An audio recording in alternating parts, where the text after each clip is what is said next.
그래서 이제 사도 바울이 사실은 이제 여기 11장을 제가 여러 가지로 이제 사도 바울의 자랑에 대해서 이렇게 얘기를 했고 그러는데 이제 이렇게도 이제 그 생각해 볼 수 있습니다. 이 11장의 한 가지는 하나님에 대한 교회를 향한 바울의 그 열심, 교회를 향한 바울의 열심, 그리고 이제 교회를 향한 바울의 희생, 그리고 이제 오늘 28절에 나오는 교회를 향한 바울의 염려, 이렇게도 이게 제목을 정해서 본문을 묵상해도 참 굉장히 축복이 됩니다. 그래서 이제 어떻게 보면은 그 사도 바울의 어떤 하나님으로 말미암은 그런 염려, 하나님이 그 안에 역사를 시작하셨고 하나님이 어떤 분인 것을 알게 되면서 성령 안에서 그 하나님이 내 안에 역사하고 있는 힘을 내가 늘 의식하면서 골로새 1장 마지막 절에 보면 내가 힘을 다해 수고한다 이런 말 하는데, 또 믿는 자 안에 베푸신 그 능력이 지극히 크신 것을 어떤 것을 알게 되기를 원했고, 또 빌립보서에 보면은 내게 능력 주시는 자 안에서 내가 모든 걸 할 수 있다.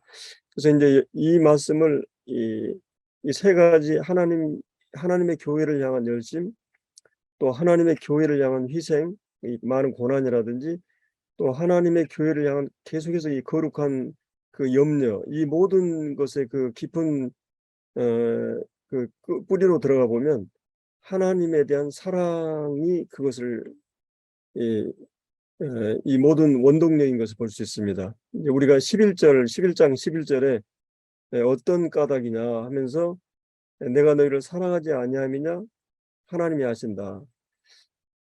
사도 바울은 이제 하나님에 대한 사랑을 알고 그 사랑의 그 동기부여를 받아서 이제 교회를 사랑하고 또 영혼들을 향한 사랑 때문에 지금 그가 이 고난의 길에서 고난을 받고 또 이 모든 것 가운데서도 계속해서 그 마음속에 날마다 그 속에서 눌리는 일이 있으니 모든 교회를 위한 염려다 이런 말을 하고 있죠. 그래서 이 사도 바울이 이제 이런 만약에 사도 바울이 하나님의 거룩한 역사하심과 그분이 어떠한 분임을 알면서 일어나는 동기부여가 아니라고 한다면 이 자랑은 굉장히 이게 위험한 자랑일 수 있어요. 예. 하나님이 어떤 분이고 하나님의 사랑이 어떤 것을 알므로부터 그가 어떠한 고난이라도 감당해낼 수 있었던 거는 그 사랑 때문에 가능했던 거고, 그래서 우리가 빌립보서 이제 4장에 나온 대로 내게 능력 주시는 자 안에서 내가 이 모든 일을 할 수 있었어요. 그 우리가 이제 여기 말씀에 보면은 그 이제 유대인에게 이제 40에 하나 하는 매를 맞고, 또 이제 이 세 번 태장은 로마의 형벌 방법이고 24절에 나오는 유대인의 그 40에 하나 감하는 매는 그 구약 신명기 25장인가 26장인가 나옵니다.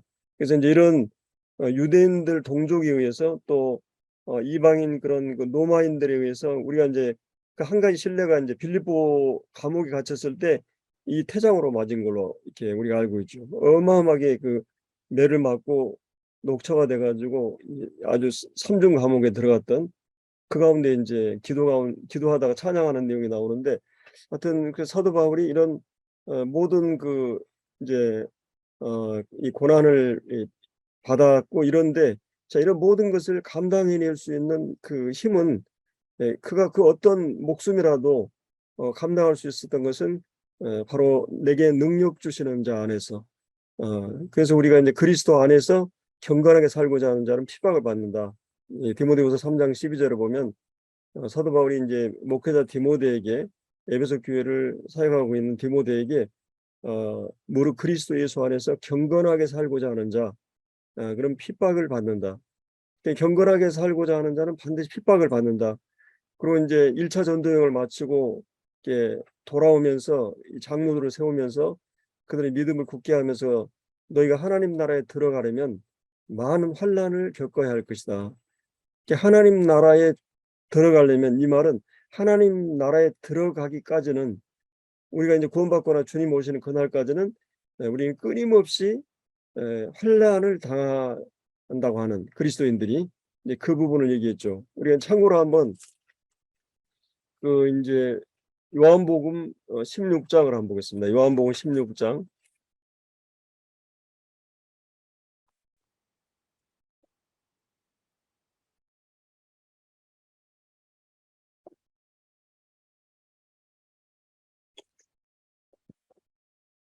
예, 요한복음 15장입니다. 15장 그 18절.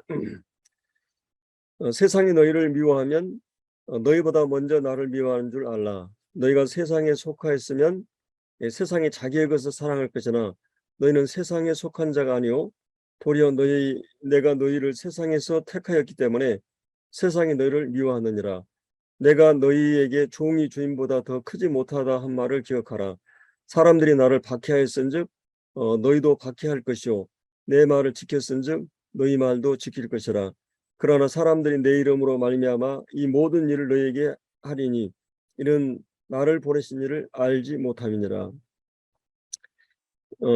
여기에 이제 여기 보면 우리가 핍박을 받는 것은 왜 그러느냐? 그래서 우리가 세상에 속하지 아니했다. 다른 말로 하면 우리가 하나님께 속했기 때문에 우리가 세상 중에 살아가면서 이 세상과 우리는 마치 물과 기름처럼 서로 하나 될 수 없는, 그렇기 때문에 주님이 내가 너희를 보내면 양을 이리 가운데 보낸 것 같도다.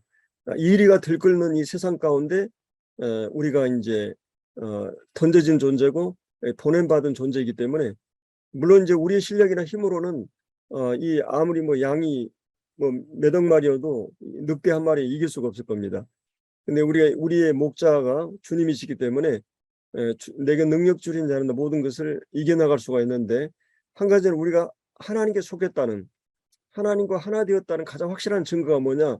우리가 이 세상 속에서 이 경건하게 살고 믿음을 따라 살아가는 이 길에는 이런 여러 가지 핍박이 또 환란이 불가피하다는 것입니다. 그리고 이제 시간이 없기 때문에 자세히는 못 보고요. 이제 마태복음 5장을 한번 보죠. 마태복음 5장에도 나옵니다. 5장.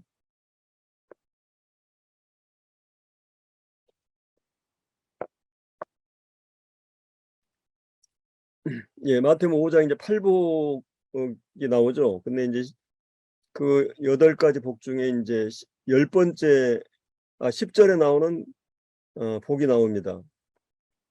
의를 위해서 박해를 받는 자는 복이 있나니 천국이 그들의 것입니다. 나로 말미암아 너희를 욕하고 박해하고 거짓으로 너희를 거슬려 모든 악한 말을 할 때 너희에게 복이 있나니 기뻐하고 즐거워하라. 하늘에서 너희 상이 큼이라. 너희 전에 있던 선자들도 이같이 박해하였느니라.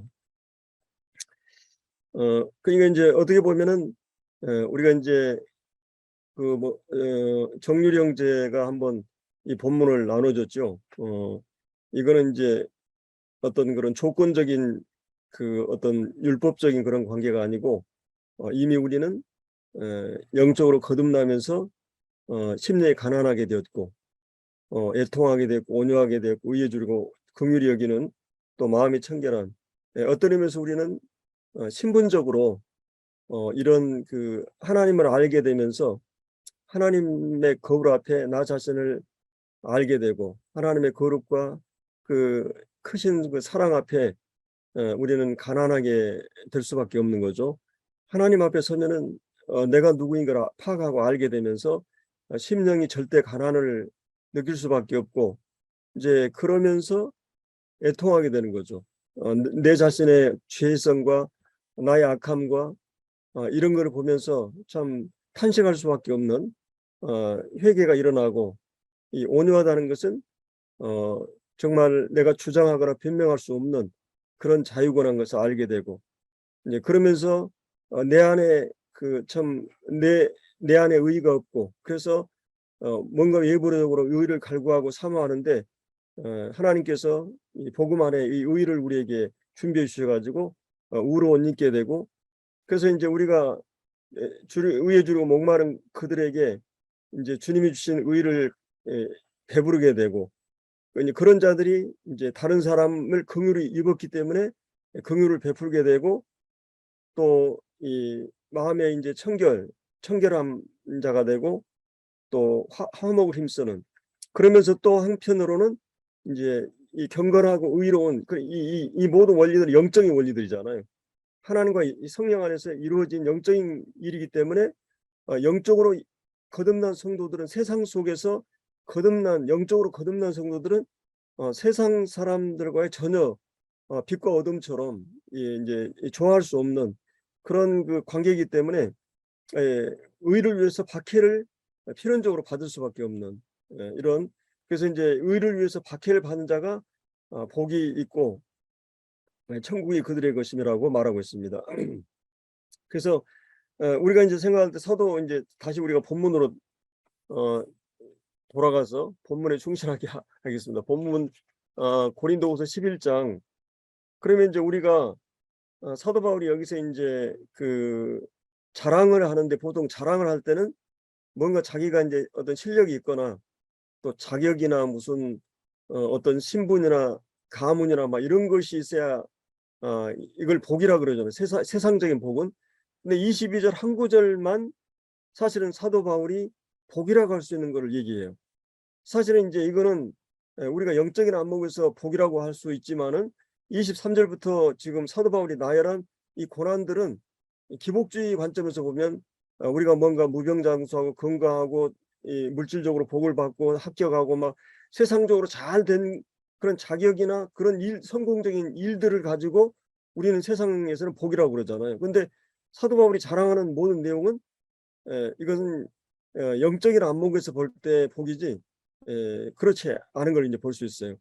그래서 이제 오히려 우리가 그 하나님 속에 신령한 복을 받고 이런 의를 위해서 박해를 받고 고난 받는 것이 진정한 의미에서 어떤 면에서 보면 진정 복된 자라고 하는 것이죠. 경건하게 살고자 하는 자는 핍박이 불가피하고 하나님 나라에 가려면 우리를 하나님의 사람으로 이렇게 보석으로 또 진주로 만들기 위해서 이 고난이 불가피하다고 하는 걸 이제 성경에서 얘기하고 있죠.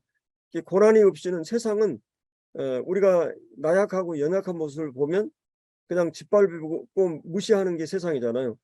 근데 이제 그 가운데서 우리가 복음 때문에 사도 바울이 이제 이 많은 이 고난을 이제 받는 걸 볼 수 있습니다. 우리가 이제 여기 생각해 볼 수 있는 거는 과연 나는 경건하게 살고 있는가? 이 경건이란 말은 이 하나님 앞에서 삶이잖아요. 하나님 앞에서 하니까 경건하게 되죠. 내가 알고 있는, 내가 존경하고 사랑하는 그 사람 앞에 있다 보니까 모든 A를 지키게 되고 내가 정말 존경하고 사랑하게 되면 내가 예를 들어서 사랑하거나 무시하거나 함부로 이 상대를 대하게 되면은 상대에 대해서 함부로 무례하고 그냥 상관없이 행동할 수 있죠. 그러나 내가 정말 그 사람을 존경하고 사랑하게 되면 A를 지키게 되고, 이런 것처럼 경건이라는 것은 내가 알고 있는 하나님이 어떤 분인가 알기 때문에 그분 앞에서의 그 태도를 말하는 거예요. 경건. 이 경건하게 우리는 살고 있는가? 내가 늘 쉽게 죄를 범하고 세상을 사랑하고 쉽게 막 이렇게 언어나 이렇게 모든 삶을 너무 쉽게 이렇게 살아가는 것은 우리가 경건하다고 볼 수 없는 거죠. 경건하게 살기 때문에 핍박이 오게 되고 성령의 삶, 믿음의 삶을 살 때 핍박이 오는 거죠. 그리고 이제 우리가 사도 바울이 이제 이 핍박당하는 초대 성도들에게 너희가 하나님 나라에 들어가려면, 하나님 나라에 들어가기까지는, 구원받거나 주님 나라에 들어갈까지는 많은 환난이 우리를 기다린다. 사도 바울은 환난 중에도 즐거워하는 것은 이 환난이 가져올 결과를 우리 인격을 만들고 하나님의 사랑을 체험하도록 하기 때문에, 이제 그런 의미에서 우리가 과연 나는 이 땅을 살아가면서 경건하게 살기 때문에 오는 핍박이 있는가? 물론 이제 핍박은 초대교회처럼 그런 물리적인 핍박은 아니더라도 때로 우리가 양심적으로 정직하고 성실하게 살기 때문에 때로 외면이나 왕따를 당하는 경우도 있고, 여러 성격은 다르지만 우리가 시대를 살아가는데 그냥 거짓말하고 타협하고 적당히 하고 양심을 저버리고 이러면 얼마든지 뭐 할 수 있는데, 그렇게 하지 않기 때문에 당하는 어려움도 있을 수가 있습니다. 하여튼 주님께서 이제 이 본문을 통해서 우리가 이제 그런 이렇게 생각이 들었고, 그다음에 또 한 가지는 지금 얘기했던 하나님의 교회를 향한 그런 열심, 또 하나님의 교회를 향한 그런 희생, 그리고 이제 하나님의 교회를 향한 이런 거룩한 염려는 바로 사도 바울의 이 사랑의 힘. 다른 말로 하면 이것은 하나님 마음을 그대로 반영하고 있고, 또 다른 말로 하면 영적인 부모의 아름다운 그런 롤 모델이라는 거죠. 정말 이 아비의 마음으로 정말 이 교회의 성도들을 전도해서 내가 복음으로 너희를 낳았고, 그렇기 때문에 그들에게 삶으로 본을 보였고 끝까지 책임지는. 그래서 제가 이 말씀을 묵상하다가 구약의 사무엘상 18장을 아주 한 10년 전인가 여주교에서 한번 제가 강의를 한 20년 됐을 것 같아요. 근데 이제 그 주보가 있어 가지고 잠깐 제가 읽어 드리겠습니다. 그 이제 압살롬이 이 다윗을 반역하잖아요. 그토록 사랑하는 자식이 자기를 반역하고 왕위를 도전하는 이런 쫓기는 그런 다윗이, 압살롬이 인제 그 요압에 의해서 죽임을 당하잖아요. 그 소식을 듣고 이 다윗이 "내 아들 압살롬아, 내 아들 압살롬아." 하면서 처절하게 이게 인제 신을 벗고 이렇게 우는 그 장면이 나옵니다. 그래서 아버지란 누구인가, 창칼을 들고 반역을 일으키는 아들을 피해 도망가는 아버지의 마음은 어떠할까? 그 아들과의 전쟁에서 아들이 죽었다는 소식 앞에 통곡하여 하고 오열하는 아버지의 모습을 보게 된다. 내가 너를 대신하여 죽었다면 이것이 아버지의 마음이다. 부러워 막심한 자식의 죽음 앞에 너를 대신하여 죽었다면 하는 것이 아버지의 마음이다. 우리를 향한 하나님 아버지의 마음도 이와 같다 할 수 있다. 아버지에게 자식은 축복이요 자랑이요 기쁨이요 그의 모든 것이 된다. 온갖 세파에 찌들고 지친 우리 아버지를 바라보면서 우리는 이 아버지에 대해서, 그래서 이제 이 아버지에 대하여 생각할 때 이제 이 첫째로 그리움과 책임감이 넘치는 사랑. 아버지는 늘 자식을 교려하고 기다린다. 본문에서도 다윗은 압살롬을 초조하게 이제 기다리는 사랑을 보게 되고, 늘 압살롬에 대한 소식을 묻고 무사한지 안전한지 이렇게 묻게 되고, 아버지는 늘 자식을 학수고대하는, 누가복음 15장 부모를 따는 탕자 같은 자식을 그토록 그리워하고 기다리는 것이 아버지의 마음이다. 우리는 거울을 통해서 자신의 얼굴을 늘 확인하고 싶은 것처럼 아버지도 자식을 늘 보고 돌아서면 또 보고 싶은 것이다. 다윗은 늘 용서를 구하는 사랑을 보이고 있다. 자식의 반역에 대하여 왜 저항하지 않고 피했을까? 그것은 아들의 문제는 나의 책임이라고 생각했기 때문이다. 나의 범죄와 너를 뜨겁게 포용하지 못함으로 이런 결과를 가져온 것에 대한 모든 책임을 자기에게 지우면서 가슴으로 회개하는 심정인 것이다. 아들의 피해론을 자신의 잘못으로 생각하는 것, 좀 더 좋은 아버지가 되지 않은 것에 대한 자책감과 용서를 구하는 마음을 갖고 있는 것이다. 이 그리움과 책임감이 넘치는 사랑. 그리고 두 번째는 아버지의 사랑은 존재론적 사랑이죠. 자식의 잘잘못을 초월한 사랑.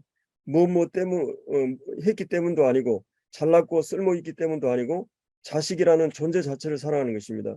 세상에서는 가난하고 병들고 능력 없는 사람을 외면하고 버립니다.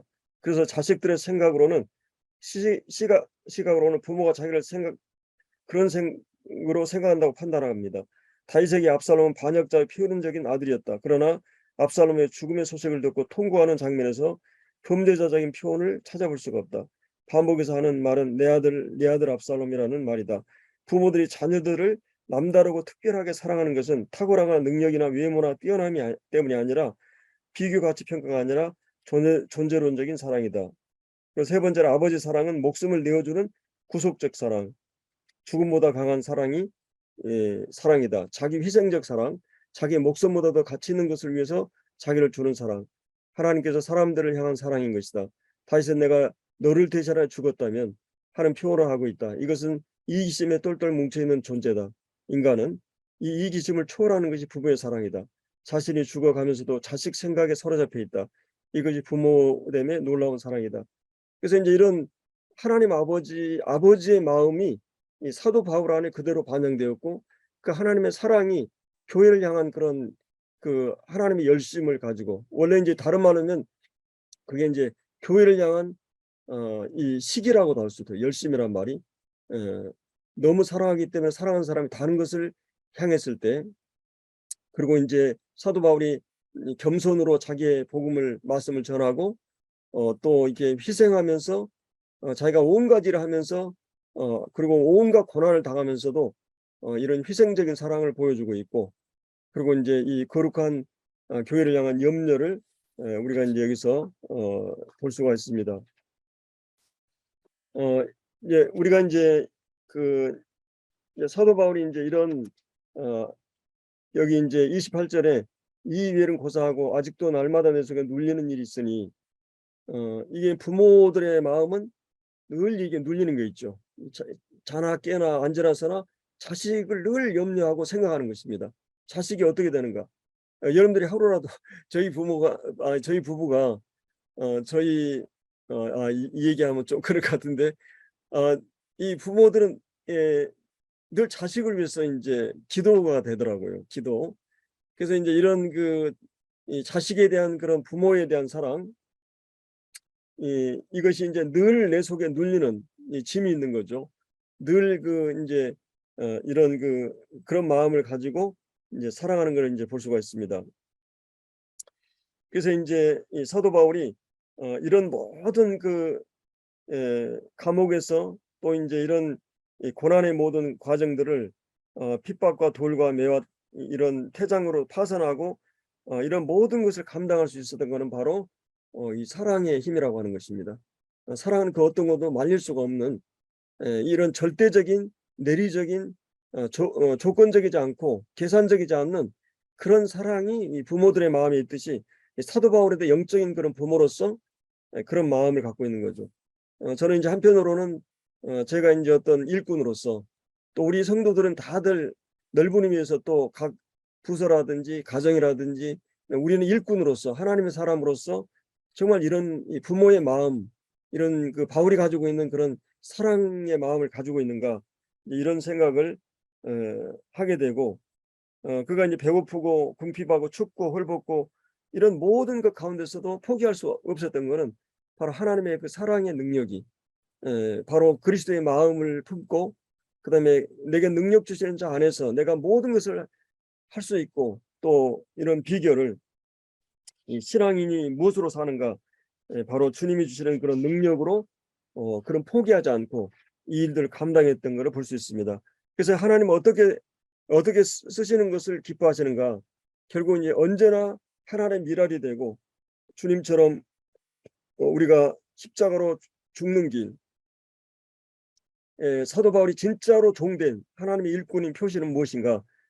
그것은 세상적으로 봤을 때는 뭐 세상적인 목표나 보상이 아니라 돈이나 권력이나 이런 것이 아니고 그런 가치가 아니라 바보같이 이 참 좋은 세상적인 영광이나 성공으로 나타내는 것이 아니라 정말 이런 희생적인 사랑으로 나타나는 걸 볼 수 있습니다.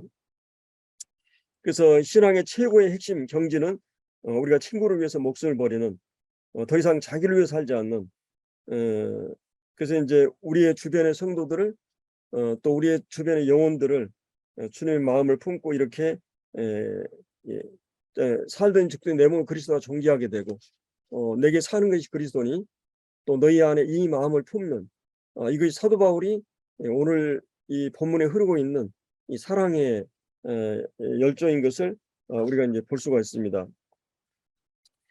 그래서 이제 사도 바울은 여기서 이제 여기 이제 사도 바울이 이제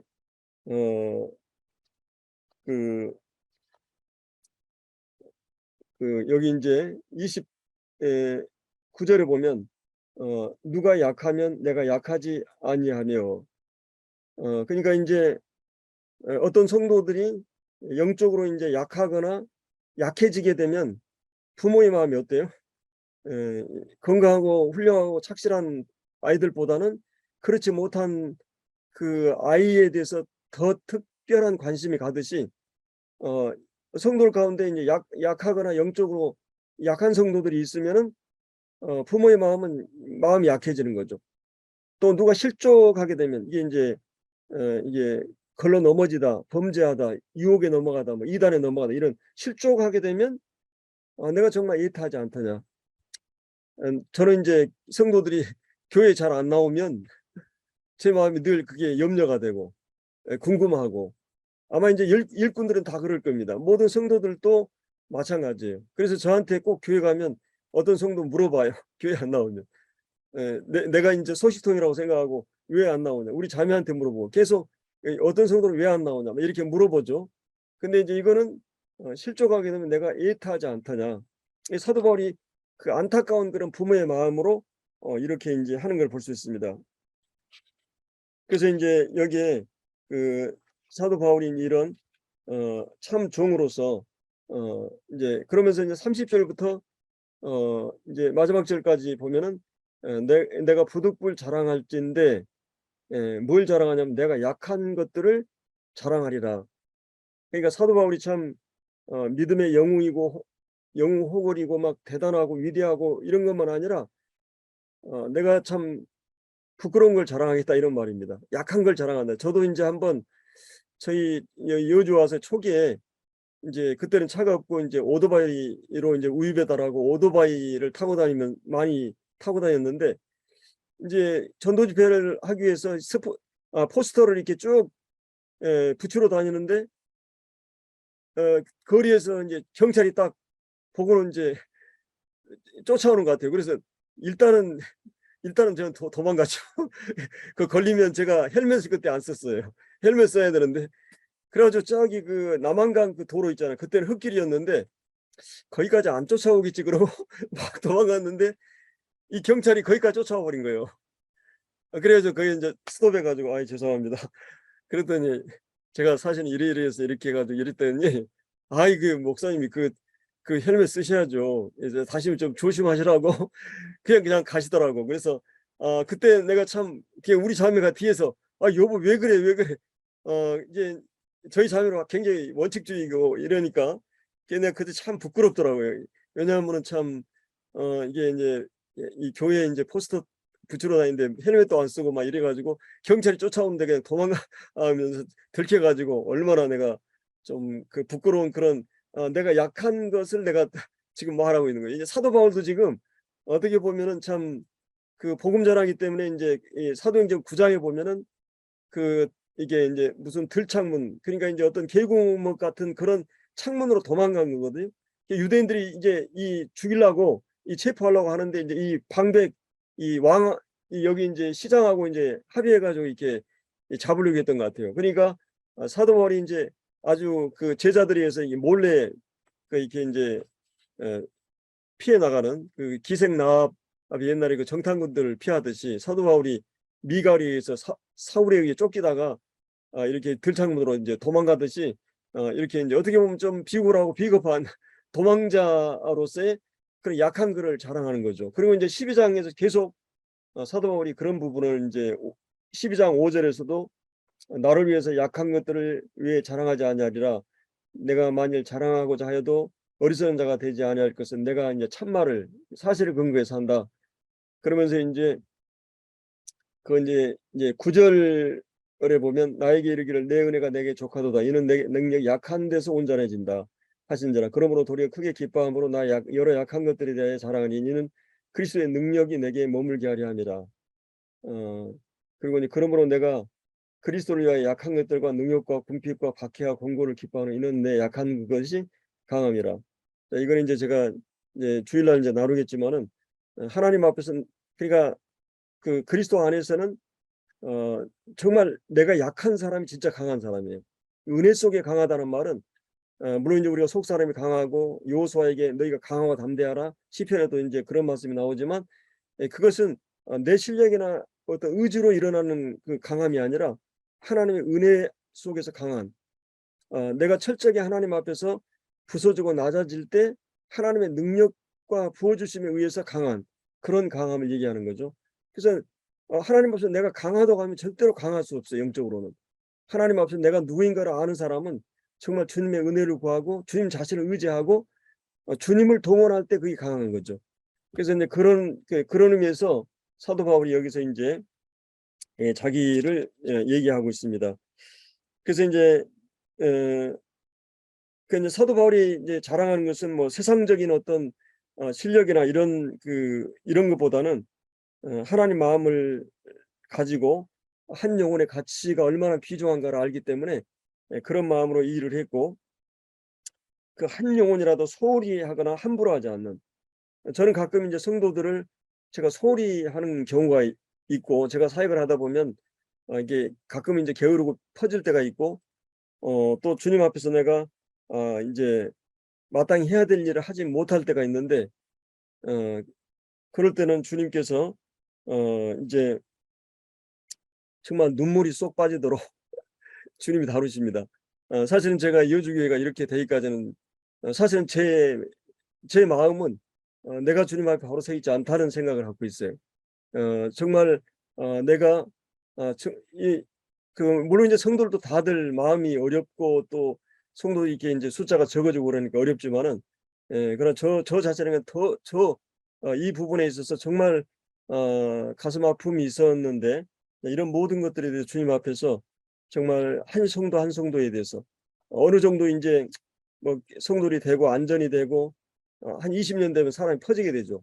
이제 마치 작은 왕국의 왕처럼 인제 모든 것을, 뭐 누가 나를 대항할 수도 없고 개척을 했기 때문에 이런 마음이 내 속에 일어나는 거죠.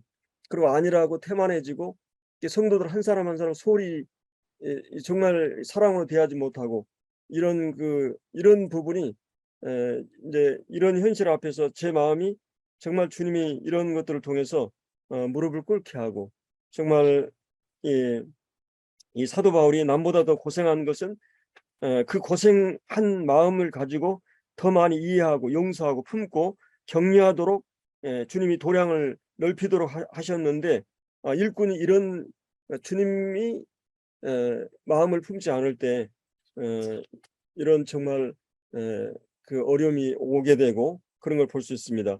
그래서 인제 사도 바울이 인제 인제 가끔은 인제 우리가 성도들이 사업을 하다가 사고를 당하거나 질병이나 또 합격하지 못하고 시험에 통과하지 못하고 직업의 어려움, 이런 여러 가지 약해지는 일들, 성도의 약해지는 걸 보면은 인제 그런 마음이 답답하고, 가끔은 인제 성도들이 하도 안 나오면 '아 주님이 좀 매 좀 때리면 안 되나? 아니 주님이 징계하면 안 되나?' 이런 생각이 들어요. 이게 어떻게 해도 안 되니까. 어 이게 참, 그러나 주님이 그렇게 그런 마음이 들다가도 혹시라도 더 뭔 일이라 하면 염려가 되는 거죠. 정말 그 형제의 성도가 잘 되는 길이 있다면 주님이 징계해서라도 이렇게 중심을 바로잡게 하고, '이런 게 합당하지 않은가.' 이런 생각도 일을 하다 보면 듭니다. 어 내가 만나고 싶고 찾아가고 싶고 이래도 또 마음들을 또 이렇게 그런 여유가 없기 때문에, 그래서 사도 바울은 여기서 인제 약한 그것들을 지금 자랑하면서 인제 하나님 앞에, 이 고린도 성도들의 다수가 그 사도 바울을 신뢰하지 못하기 때문에 하나님 앞에 인제 서약 선서를 하듯이 31 절에 "주 예수 아버지 영이 찬송하는 하나님, 내가 거짓말 아니하는 것을 아시느니라." 그러면서 인제 이 32 절 33 절에 나오는 광주리 타고 탈출하는 그런 좀 부끄러운 일들을 자랑하고 있는 것을 볼 수 있습니다. 그래서 교회 일에 참 우리가 어 함께 할 때 가끔은 인제 중요한 일을 할 때 쏙 빠지거나, 또 무슨 일이 있다고 도망가듯이 핑계를 대고, 이런 성도들 참 이럴 때 인제 힘이 쑥 빠게 되고, 그래서 인제 어 참 하나님이 좀 그 자기 증명이나 신경 쓸 필요는 없지만 주님이 우리를 보신다고 항상 생각하고, 또 훌륭한 부모는 자식 보면 안다. 교회가 해야 될 사명은 뭐냐? 결국 이제 성도들이 온전하게, 이 성도들이 기본이 되고 바르게 되면 하나님이 그 잘하게 하시잖아요. 적정하게 밥을 먹고 교회 생활만 잘하고 이러면, 기본이 딱 되면 하나님이 그를 자라나게 하시고 세워져 가는데, 이제 그런 기본이 안 됐을 때 예배의 중요성, 전도의 중요성, 말씀의 가치, 섬김, 봉사, 또 헌금, 하나님 경외하는 법, 이런 모든 것들을 말씀을 통해서 계속 우리가 일깨움을 받아야 되고, 이제 그런 것이 하나님 기쁘시게 하는 성도로 세워지는, 그것이 이제 교회가 존재하는 가장 중요한 또 목적인데, 그리고 교회가 이 시대 또 이 지역의 사회 앞에 책임 있는 그런 기관인데, 먼저 우리가 하나님의 은혜를 입고 하나님의 백성으로 바꿔지어 가는, 하나님의 은혜의 열매가 이렇게 이루어져 가는, 그래서 일꾼이라고 특별한 사람이 아니에요. 사도 바울이 이런 연약한 걸 얘기하는 것은 언제든지 일꾼도 평범한 우리 성도들처럼 똑같이 행동할 수 있는 그런 모든 걸 가지고 있다고 하는 것을 알아야 되고, 가끔 우리가 일꾼들이 기도하면 기도빨이 더 세다고 생각하는데, 교파에서는 뭐 축복권, 저주권 해가지고 기도하는데, 그게 다 쓸데없는 얘기입니다. 오히려 이 먼저 얼마 안 된 성도들이 기도가 더 쓸 수도 있고, 우리는 하나님의 자녀들이기 때문에 다만 일꾼은 심부름꾼이고 주님 앞에서 종이일 뿐입니다. 그래서 하나님이 함께 하시기 때문에 우리가 뭐하다는 거지, 그걸 빠져버리면 아무것도 아닌 게 일꾼의 존재론이고 이치입니다. 그래서 우리가 참 계속 이 사도 바울이 일꾼으로서의 그런 태도나 자세, 이런 자질, 이런 것들을 보면서 우리 자신을 이제 돌아보게 되고, 정말 사도 바울처럼 이런 사랑을 가지고 주님이 그러셨듯이, 주님이 그 사랑의 마음을 가지고 자기를 낮추시고 또 죽기까지 복종하는 삶을 사셨듯이, 우리 종으로서 우리도 이런 사랑을 가지고 교회를 향한 열심, 또 교회를 향한 희생과 고난, 그리고 마다하지 않고 어려움, 내가 이렇게 3D 업종과 같은 그런 일들, 교회 안에서 좀 어려운 일들, 이런 것들을 앞서서 할 수 있는, 그리고 교회를 위해서 고난받는 걸 기꺼이 뛰어드는, 그것을 주님이 가장 기뻐하시는 일이기 때문에, 또 교회를 향한 늘 염려와 부담을 가지고, 이 거룩한 그런 그 부담을 가지고 교회를 섬기는, 그래서 이제 사도 바울이 이런 주님이 주시는 능력과 사랑 때문에 이 일을 다 감당할 수 있었던 것을 이제 보게 되고, 조금이라도 우리가 사도 바울 개인을 영웅시하거나 또 신격화할 필요는 없죠. 특별한 사람을 생각할 수도 있는 것도 아니고, 사도 바울이 그의 모든 서신서에서 얘기한 대로 하나님 내게 이런 능력을 공급해 주셨고 또 힘을 공급해 주셨고, 내가 능력 주자는 내가 이걸 가능할 수 있었다고 하는 그런 그 사도 바울의 겸비함을 보게 되면서, 정말 그 부모의 심적으로 우리가 이제 성도들을 섬겨야 되겠다, 이런 교훈들을 받게 됩니다. 기도하겠습니다.